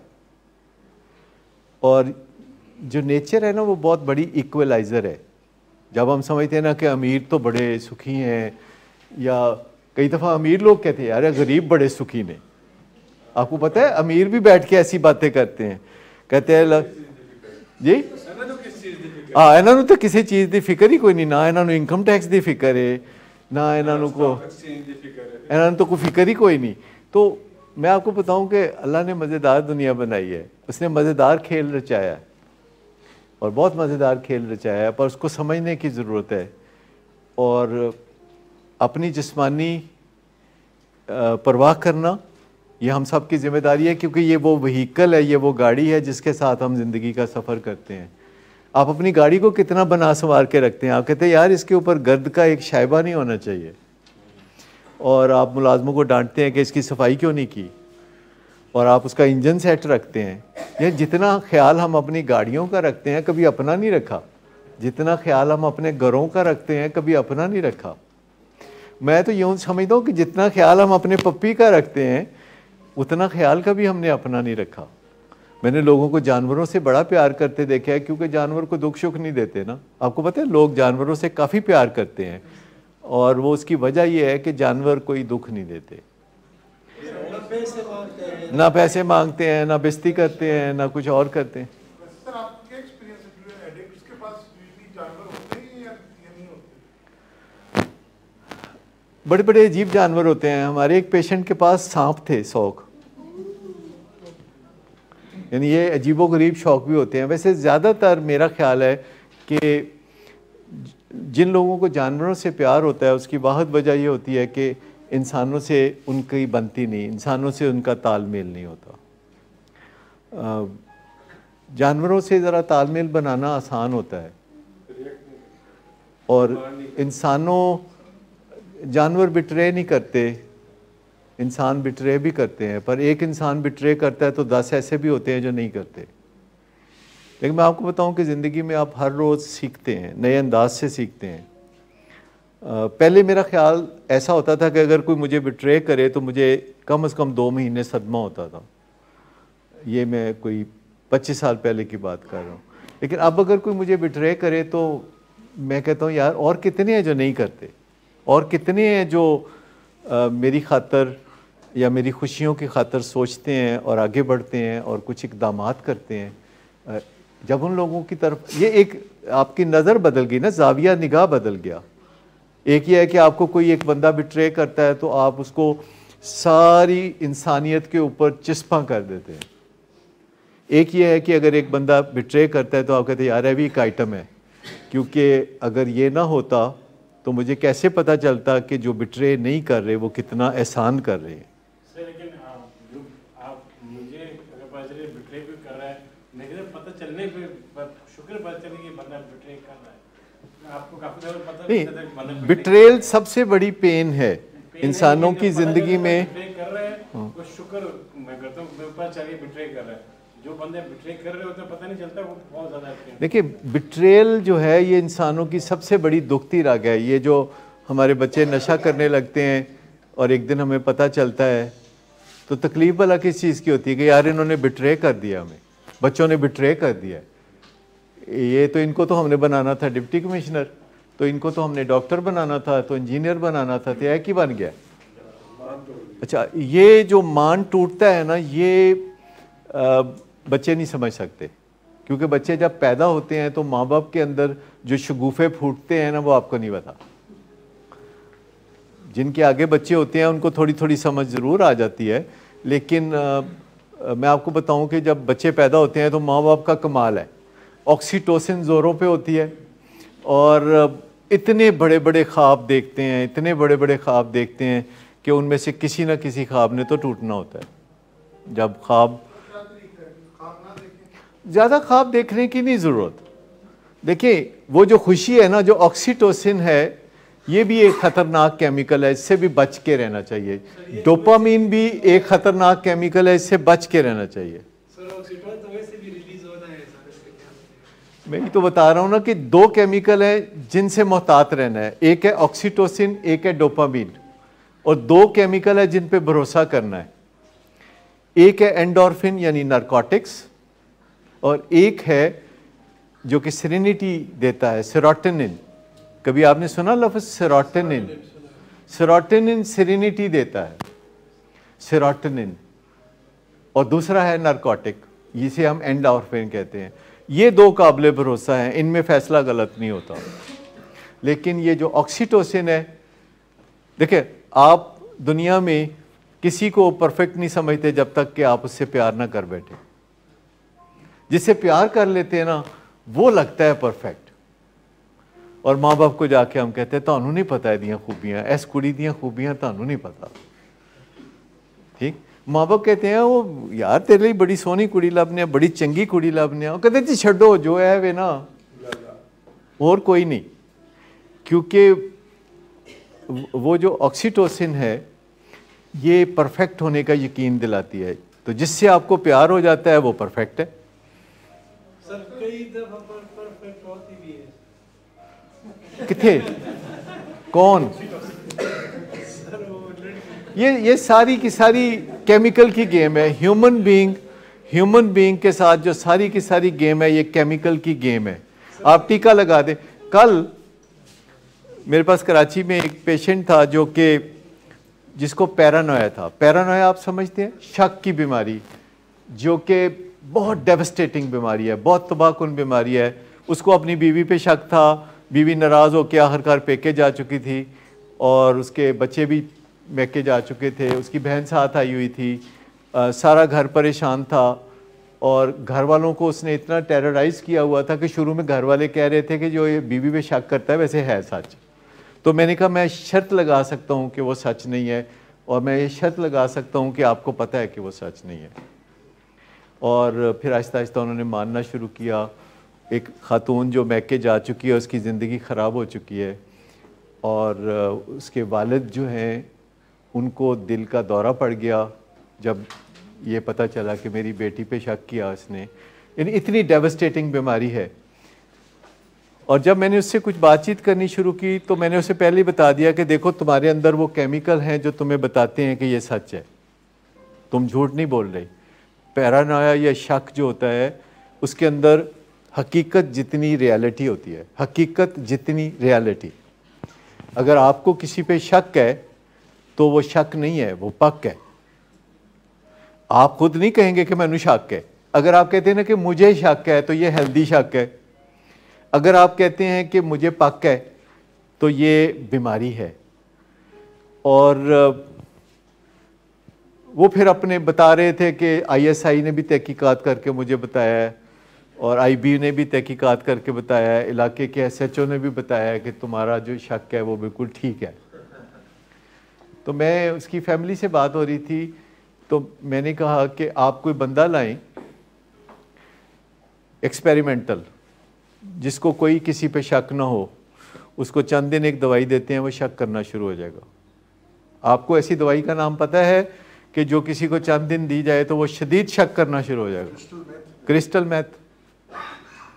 क्रिस्टल मैथ जो है, अच्छा, क्रिस्टल मैथ जो है या कोकेन, ये कोई भी इस्तेमाल करेगा तो वो घर में फ़ौरन वो शक्की, वहमी और ये सारा कुछ इल्यूजन्स होने शुरू हो जाएंगे, और उसको लगेगा कि मैं बिल्कुल सच कह रहा हूँ।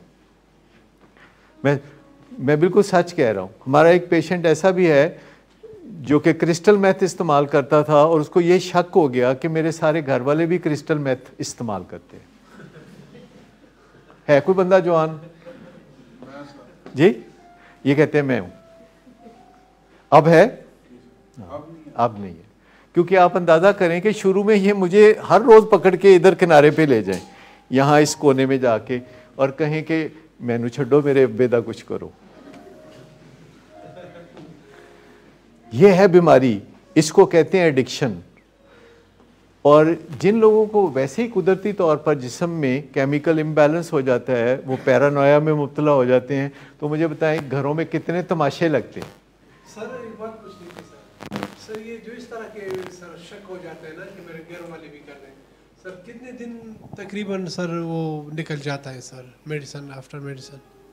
जब वो नशा करना छोड़ देंगे तो 40 दिन के अंदर अंदर उनका खून क्लियर हो जाएगा और उनका जो पैरानोया है वो भी क्लियर हो जाएगा। ब्लड के साथ मतलब मैंने उस लड़के को कहा, मैंने कहा तुम एक हफ्ता एक गोली रोज़ की खा लो और मैं 10 दिन के बाद जब वापस आऊँगा कराची, तो अगर तुम कहोगे कि मुझे अपनी बीवी पे शक है तो मैं भी तुम्हारे साथ मिल जाऊँगा। क्योंकि आज की साइंस में आप केमिकल इम्बैलेंस को ठीक कर सकते हैं। लेकिन मैं आपको बताऊं कि घरों में इलाज तक नौबत ही बड़ी देर से पहुंचती है, काफ़ी तबाहियाँ फिर चुकी होती हैं। नशे की बीमारी में भी काफ़ी तबाहियाँ फिर चुकी होती हैं। जी पहले बात कर रहे थे, coming back to that, what's the right amount of expectations. क्योंकि मेरा एक दोस्त अपने बेटे को एचएसएन की तैयारी करा, उसने अपना बिजनेस छोड़ दिया और सुबह उठ के कहने लगा कल उसका टेस्ट है, मुझे थोड़ी देर में फ़ोन करो। तो मुझे रात को 12 बजे फ़ोन है। और ये जो आप बच्चों में ख्वाब देखने वाली बात है, क्योंकि ये सब इस चीज़ पे, ये जो प्रिवेंशन पे हम बात कर रहे हैं, तो ये बड़ी इंपॉर्टेंट है कि मैं ऐसी नेचुरल सी बात है, मैं अपनी बेटी को ना छोड़ने जा रहा था उसके स्पोर्ट्स डे पे, तो रास्ते में वो मेरी यूनिवर्सिटी की बिल्डिंग आई, डिफेंस में नाम से, मैं कहा पापा इधर पढ़ते थे और आप भी इधर जाओ, बगैर हो जाए।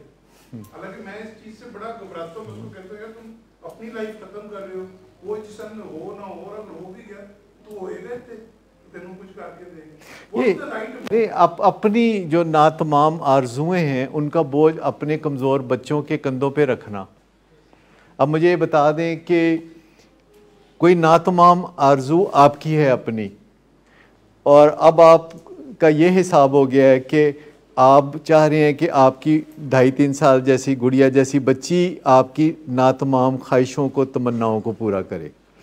वो एक ज़माना था, जंग अज़ीम चल रही थी और किसी गांव में किसी मरासी के घर पैगाम आ गया कि तुसी अपना मुंडा जड़ा है वो फौज च कराओ। ए मलका एलिज़बथ दा पैगाम है ਜਿਹੜਾ कि ਤੁਹਾਨੂੰ पहुँचाया जा रहा है कि ਜਿਹੜਾ ਤੁਹਾਡਾ ਮੁੰਡਾ है ना ਮਰਾਸੀਆਂ ਦਾ ਮੁੰਡਾ, ਉਸ ਨੂੰ ਤੁਸੀਂ फौज च कराओ, क्योंकि मलका चूँकि जंग च है तो मलका ने ਤੁਹਾਨੂੰ खास रिक्वेस्ट भेजी है। तो उस घर में उस लड़के की जो वालदा थी तो वो कहने लगी, कहती है मेरी सलाह मनो तो मलका नूं पैगाम दिओ कि लड़ाई लुड़ी छड्डो, सुलह ही कर लो, जे नौबत इत्थों तक आ गई है कि हुण मरासियां दा मुंडा तुहानूं आके तो डिफेंड करेगा। देखिए हम सब अपनी राइट लेवल तो होगा ना इस चीज में इन्वॉल्व होने का, ये लेवल है कि अपनी जिंदगी वो खत्म कर रहा है। अब मेरा दोस्त जो है वो उसने अपनी काम की भी जिंदगी खत्म कर दी, मिलने जुलने ही खत्म कर दी, मियाँ बीवी की आपस में चिपलिशें होती रहती, नहीं पढ़ाया, तुम उस ट्यूशन पे नहीं लेके गए। और एक तरफ मैं हूँ, वो कहता है तुम पागल हो कि तुम अभी प्रिपरेशन नहीं कर रहे। मैं क्या, ही इज ओनली 4, मैं इसकी क्या प्रिपरेशन करूँगा? मेरा बेटा तो अभी 1.5 साल का है, उसकी क्या प्रिपरेशन? मैं आपको बताऊँ, पहले मैं एक बात बताऊँ कि मेरी एक बेटी है जिसने अपने बेटे को तैयारी करानी थी एचईसन जाने के लिए, और मेरी उससे मुलाकात हो गई। उसने वो सब सीख लिया था तरीका कि कैसे तैयारी वगैरह कराते हैं। तो जब मेरी मुलाकात हुई तो मैंने उसको समझाया कि रहने दो, इस बच्चे के हाल पे रहम करो और इसको एचईसन की तैयारी शैयारी ना कराओ, इसको नॉर्मल चलने दो। तो अभी मुझे 4 दिन पहले वो मिली, कहती है कि 40 बच्चे हैं जिनको मैं तैयारी करा रही हूँ अपने बच्चे को नहीं करा रही, 40 बच्चे हैं जिनको वो तैयारी करा रही है। जुमा हफ्ता और इतवार 3 दिन एचईसन की शायद आजकल कोई तैयारी हो रही है और वो पैसे कमा रही है। उसका भी ये प्लान है, अगर मेरा बेटा हो गया तो मैं तेरे बेटे के लिए तुझे चार्ज करूँगा। ये देखें ज़रा लोगों का ख्याल। लेकिन मैं आपको बताऊं कि असल बात यह है कि अगर आप गौर करें तो आप जो मर्ज़ी कर लें, जिस बच्चे ने ऊपर जाना है वो ऊपर चला जाएगा, जिस बच्चे ने ऊपर नहीं जाना वो ऊपर नहीं जाएगा, और जिन बच्चों ने ऊपर जाना है वो 4% है। अब आप देख लें कुर्रा फाल जो है वो 4% बच्चे हैं जो ऊपर जाते हैं, 4% बच्चे हैं जो कोई एजुकेशन मुकम्मल करते हैं। असल तो हेल्प है कि उसे जीना सिखा दें, उसे किरदार साजी कर दें उसकी, और उसके बाद वो पटवारी बनना चाहता है, वो आड़ती बनना चाहता है, वो सर्जन बनना चाहता है, वो वकील बनना चाहता है। फैक्ट रिमेंस के अमेरिका हो या पाकिस्तान या यूके हो या फ्रांस हो या जर्मनी हो, 4% बच्चों ने वो एजुकेशन टारगेट पूरा करना है जो कि मुकर्रर किया गया था। आपका टारगेट यही होता है ना कि बच्चा 18 ईयर एजुकेशन कर ले, 18 ईयर, 16 to 18 ईयर्स।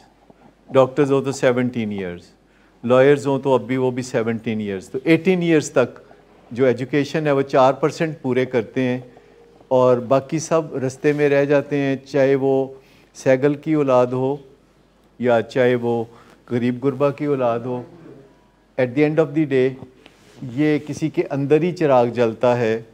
लेकिन आप अपने बच्चे से किरदार साजी का रिश्ता कायम रखते हैं। जैसे आप उसको पोलियो के कतरे ज़रूर पिलाएंगे, क्योंकि वो पोलियो के कतरे आप ज़रूर पिलाएंगे, आप अपने बच्चे को पोलियो के कतरों से महरूम नहीं करेंगे, और आप अपने बच्चे की किरदार साजी करते रहेंगे, उसको नेगेटिव फीलिंग्स को एक्सेप्ट करना सिखाएंगे कि देखो 7 डेज़ ए वीक खुशी नहीं होती 24/7। ये खुशी आती है तो फिर निकल जाती है, फिर इधर आती है तो फिर इधर निकल जाती है। और अगर दूध के लिए थोड़ा इंतज़ार करना पड़े तो 6 महीने का बच्चे को भी इंतज़ार सिखाओ। कभी आपने देखा घरों में जब बच्चा रोता है तो मां नूं किड्डी तसल्ली पई हुंदी है? कभी देखा आपने? ये होती हैं कुताइयाँ बड़े नेक जज्बों के साथ, कि एक बच्चा रो रहा है और कुदरत उसे सिखाना चाहती है कि तुम्हें इंतज़ार करना पड़ेगा। जी हाँ लो जी बीबी तुसी करो गल, चलो करो जी। सर वो उन्हीं की बात पे मैं कह रही थी, मेरा भी बड़े बेटे को जब मैंने एचिसन का कराया था, लेकिन उसका मुझे 1 महीना लगा उसके एडमिशन के प्रोसेस में। उसमें मुझे ये पता चला कि इतनी स्ट्रगल करवा के आप जितनी पेन से गुजरते हो और वो सारे टाइम से, और बच्चे को भी उस मुसीबत में डालते हो। खैर वो हो तो गया था, लेकिन सेकंड बच्चे की दफ़ा मेरी हिम्मत नहीं हुई थी उस एग्नी के से गुजरने के लिए। मुझे ये था वो जिस तरह का है मैं उस पर उसको लेके जाऊँगी PS पे। तो वो आप जैसे ये कहते हैं ना वो इंटरवेंशन डाटा कि आपको याद आता है बाद में कि आपको क्या पेन हुई थी, तो आप फिर उस प्रोसेस से भी डर जाते हो समटाइम्स जिसके थ्रू आप निकलते हो। नहीं, देखना तो ये है ना कि एचिसन में जो बच्चे जाते हैं, आखिरी रिसर्च क्या बताती है कि एचिसन के बच्चे जो है फिर आखिर में क्या बनता है उनका? वो तो कोई उनमें से 2 या 3 ही होंगे ना जो वही 4%, वही 4%। बनने का शौक है ये नहीं, ये एक्चुअली बताने का शौक है। अगर मैं आपको बताऊं कि मेरा बच्चा एचिसन में पढ़ता है तो आपके ऊपर असर होता है ना। अगर मैं कहता हूं कि मेरा बच्चा जो है वो मॉन्ट्रियल में पढ़ रहा है तो तुसी एक बारी थे तुसी कहोगे हाँ जी बात हुई ना।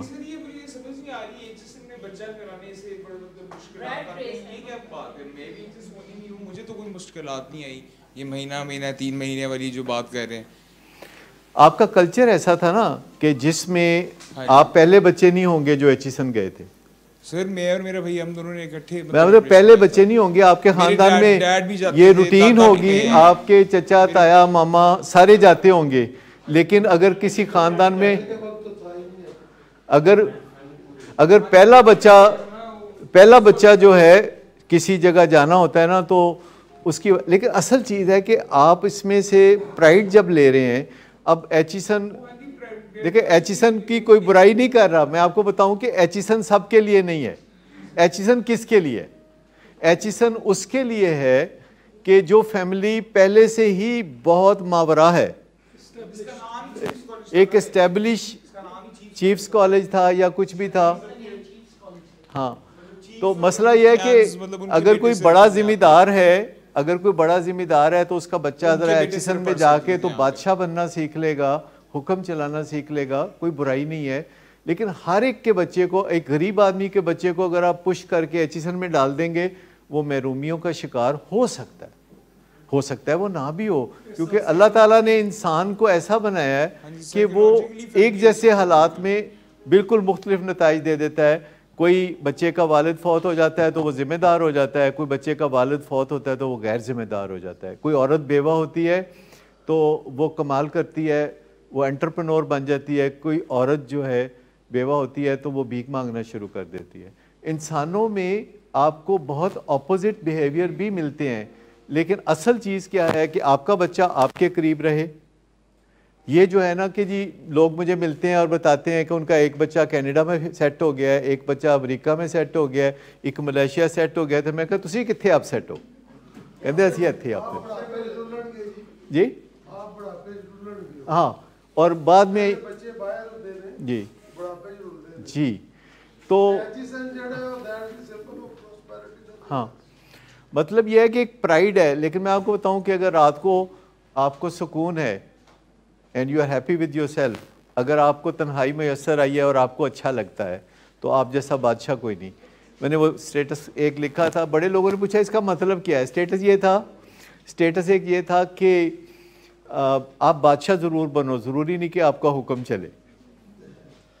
तो बड़े लोगों ने पूछा है ना कि बदलो यार तुझे कि हो जाए बादशाह जितना हुक्म ही कोई ना चले। मैंने कहा बादशाह वो है जिसका हुक्म खुद उसके ऊपर चलता है, बादशाह वो जिसका हुक्म अपने ऊपर चलता है। दूसरों पे जिसका हुक्म चलता है या नहीं चलता वो एक अलग मसला है, लेकिन अगर आप अपनी तन्हाई में खुश हैं, आप अपने आप से खुश हैं, अगर आपको लगता है कि आप ठीक इंसान हैं, आप अच्छे बंदे हैं जी, को पता नहीं, बहुत थोड़े होंगे कि जो अपने आप से खुश हों। लेकिन हर बंदा हो सकता है, लेकिन वालिदैन हमें बताते हैं कि जब लोग तुम्हारी इज़्ज़त करेंगे, लोग तुम्हें सलाम करेंगे तो ये तुम्हारी इज़्ज़त होगी। लेकिन बाद में मुझे बहुत लेट पता चला कि लोगों को कोई नहीं पता होता। असल बात यह है कि अगर आप अपने आप को सलाम करते हैं तो फिर आपको खुशी होगी। असल इज़्ज़त वो है जो आप अपनी करते हैं, असल इज़्ज़त वो नहीं है जो लोग आपकी करते हैं। लोग तो चले, लोगों को तो पता ही नहीं होता। मुझे बताएं, लोग तो चले, लोग आप देखें सेलिब्रिटीज़ के पीछे भागते फिरते हैं, तो ना कोई रिश्ता ना कोई नाता, और वो सेलिब्रिटीज़ के पीछे भाग रहे होते हैं। ये एक उनकी लोगों की अपनी कमज़ोरी है। मैं आपको बताऊँ, हम इंसानों की अपनी कमज़ोरियाँ भी होती हैं। हम इंसानों को परस्तार होने की भी इल्लत है।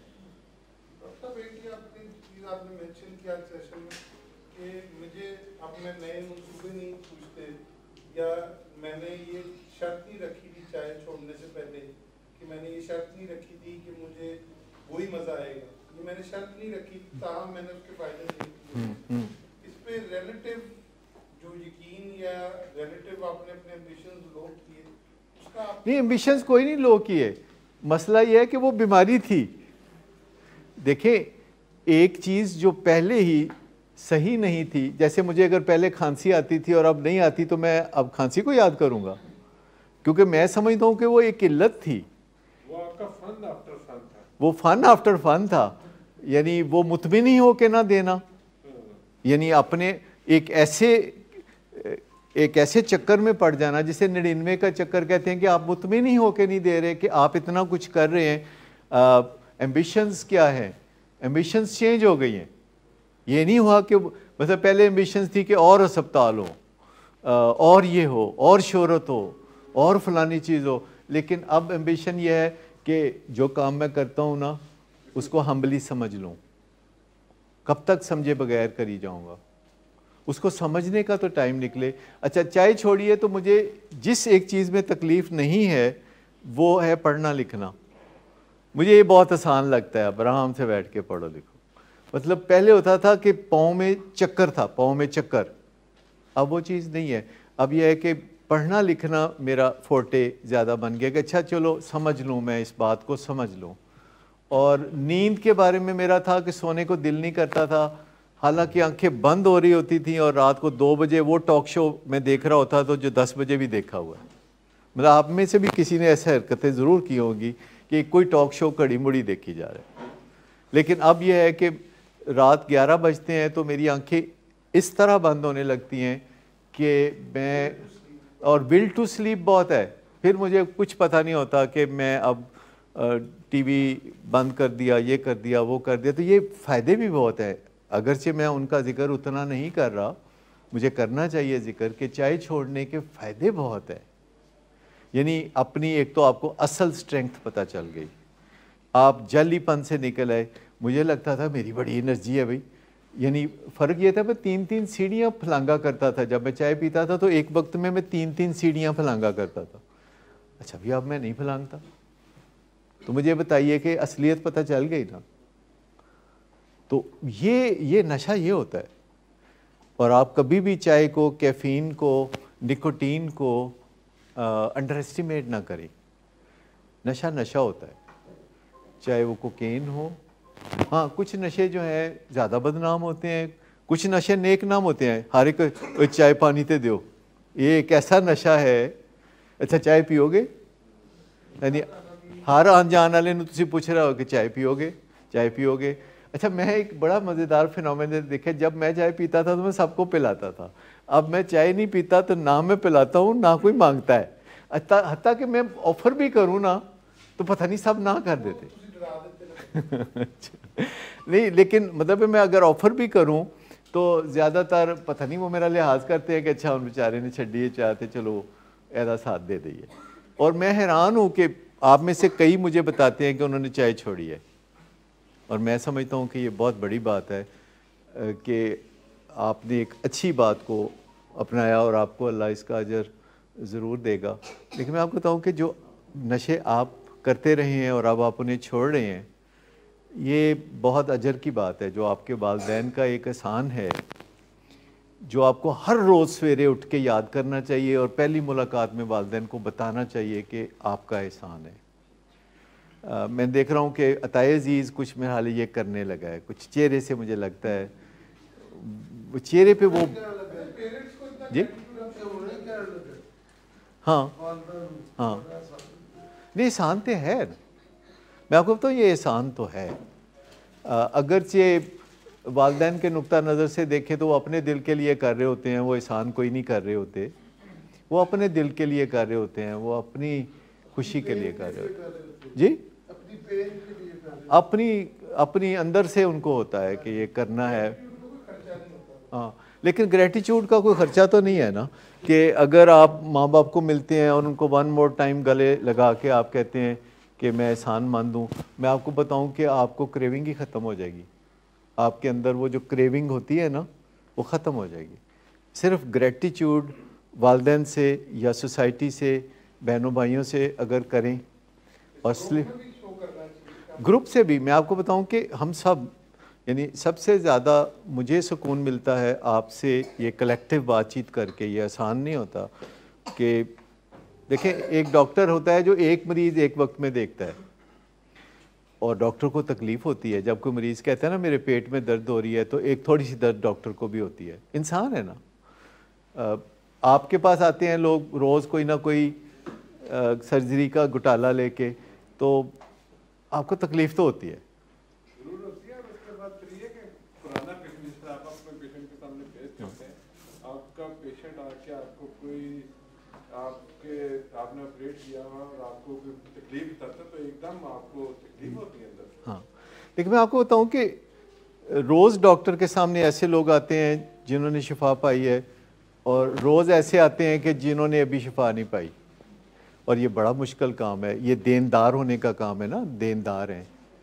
और ये देनदारी जो है हर वक्त तंग करती है डॉक्टर को, हर वक्त तंग करती है कि अच्छा अभी इसका देना है, अभी उसका देना है, अभी फलां का। और जो बीच में ठीक हो जाता है वो मौज करने लगता है, वो गायब हो जाता है, कभी आके शुक्रिया भी अदा करता है। और जो ठीक नहीं होता तो वो आपको याद दिलाता रहता है कि आप देनदार हैं।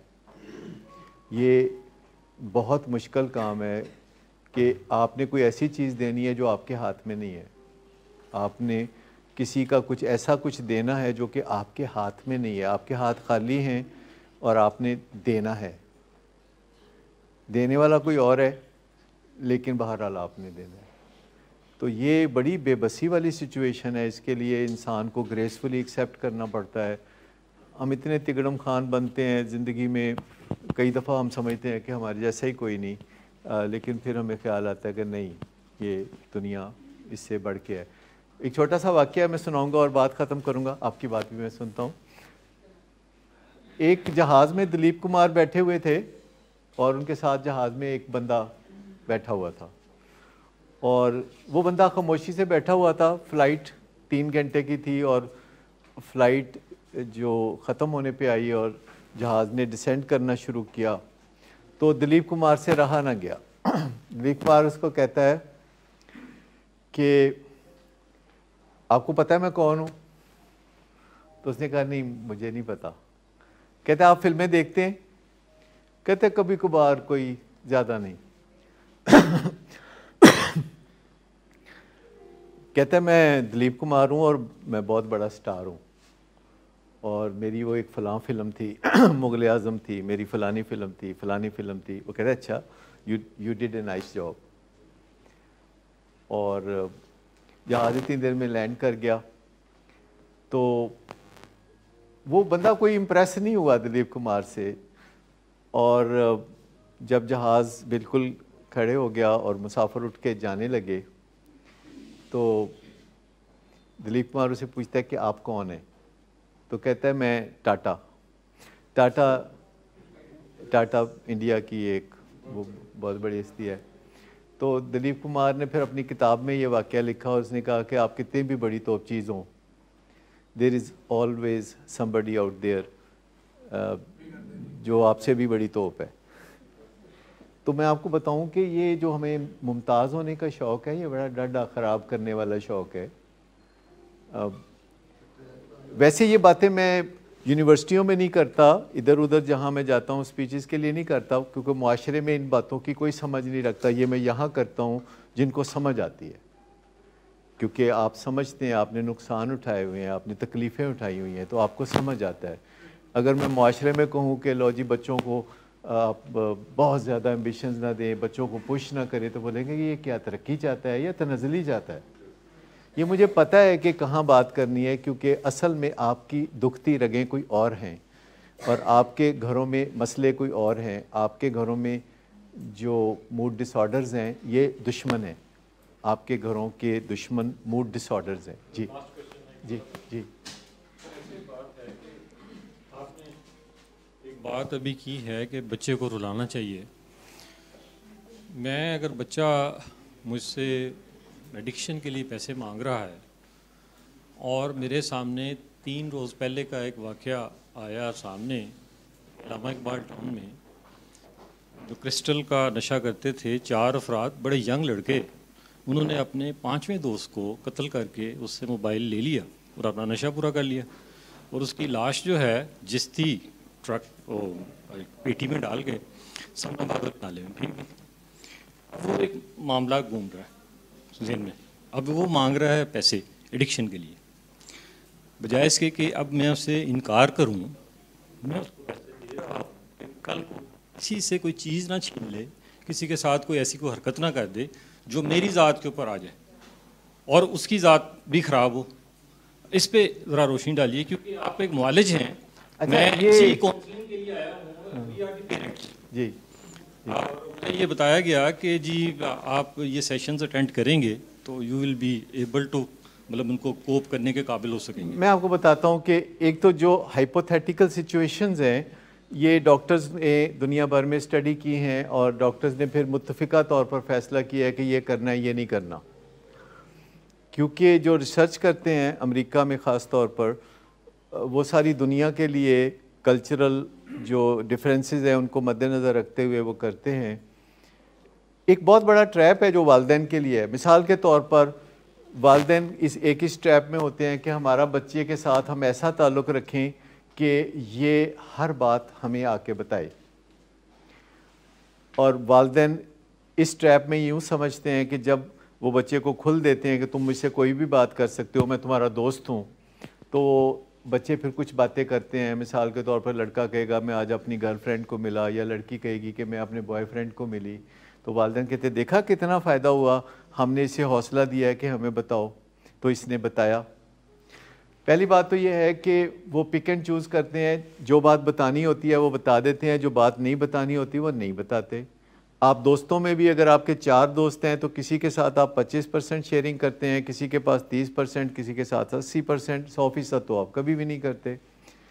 तो वालिदैन इस दौरान एंडोर्स कर देते हैं, एंडोर्स कर देते हैं कि ये जो तुम बॉयफ्रेंड गर्लफ्रेंड कर रहे हो ना, तो वो खुश होकर दिखाना पड़ता है ना फिर, क्योंकि अगर आप उन्हें इस बात पे डांटेंगे ओए तू है की गल कर रहे हैं, तो आगे से उनको लगता है कि फिर वो बताएगा नहीं।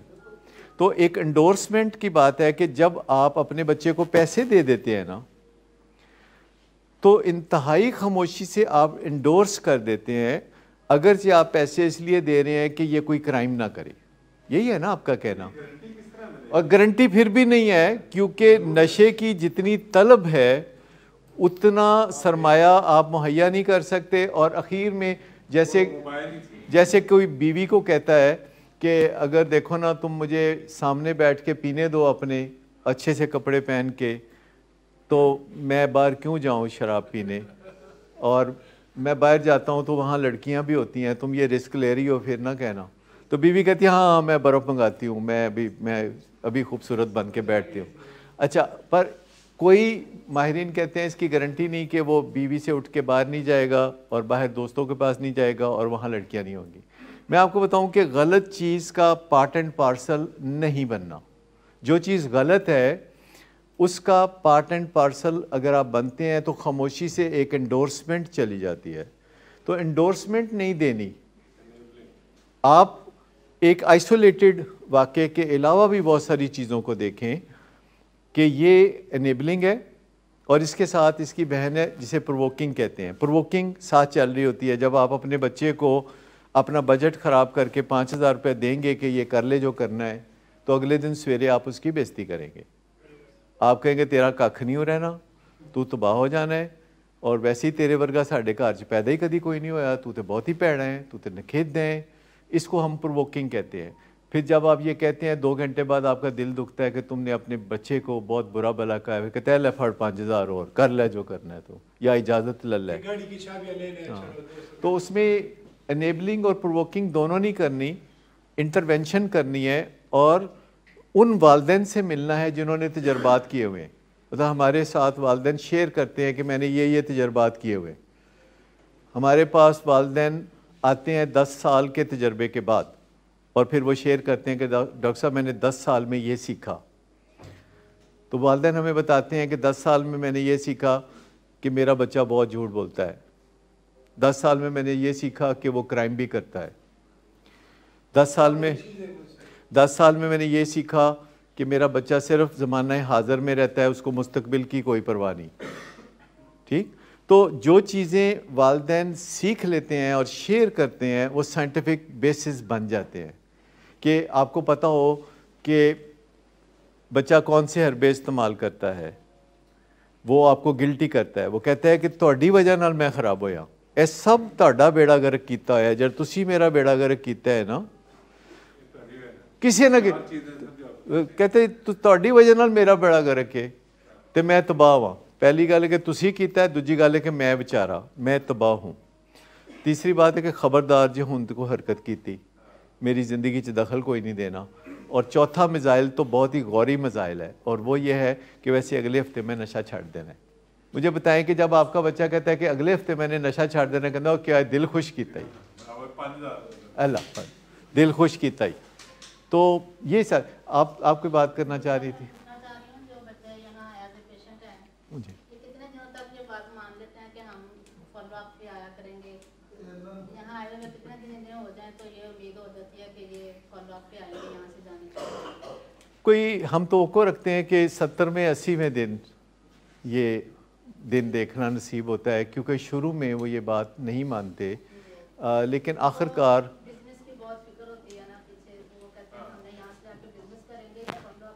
और भी आटे चीनी का भी मुल्क में बहरान ना हो जाए कहीं, और भी कई मसाइल होते हैं, महंगाई का फिक्र भी तो होता है। यहाँ आएंगे 5 वक्त की नमाज का टाइम भी नहीं मिलेगा। हाँ, ये चीज़ है। थैंक यू वेरी मच, बहुत शुक्रिया।